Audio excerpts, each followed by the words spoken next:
diretso mo lang laging Nasa gitna. gitna ng lane. Yung guhit na yan sa kaliwa, guhit sa kanan, huwag mo sasagasaan. Kailangan nasa gitna ka yan. Maintain mo lang yan. Tapos yung nasa unahan mo, pag medyo malayo, doon magdagdag ka ng kaunting gas. Pero tingnan mo rin yung speed limit natin. No? Oh. So yung mga 80 ang takbuhan yan, ganyan, Maintain 60, lang. 80, pwede na yan. Minsan kasi may mga driver na minsan nagsa-cellphone, nagte-text, di may iwasan pa rin yan. Minsan may kausap, no, may kakwentuhan, minsan wala doon sa focus, no. Dito sa expressway, possible na madisgrasya ka lang dito pag ang matan mo ay wala sa unahan.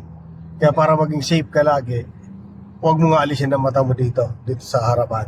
Mawala man dyan ang mata mo dito sa harapan, isang segundo lang, balik agad.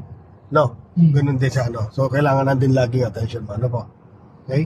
Tapos, syempre, observe mo lagi yung speed limit. Kasi, pag yung nasa unahan mo bumibilis at lumalayo, tendency niyan, bibilis ka rin. Kasi naiinip ka. So, parang pakiramdam mo, sobrang bagal. Oh. Parang pakiramdam mo. So, didiin ka ng gas. Kaya doon, didisiplinahin mo sarili mo. No? Maintain yung speed limit. Oo. Tapos, sa pag-change naman ng lane, ganito lang. So, una, maintain mo yung speed mo.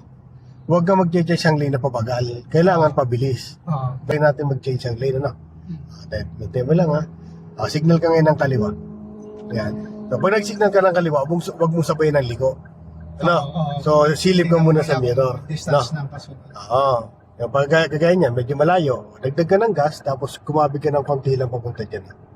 Ganyan lang, ano? Okay. Nako mo?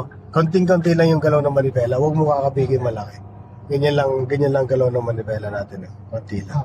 So napansin ko medyo matigas yung hawak mo sa manipela, i-relax mo lang kamay mo. Kasi habang matigas yung gigil sa manipela yan, konting galaw lang ng ano, matigas din ng ano niya, saka di mo lalo makokontrol siya. Kaya i-relax mo lang, para ma-relax mo yan, itong daliri mo doon, ipatong mo ganyan lang. Ganyan lang yung position, no? Okay, ganyan lang.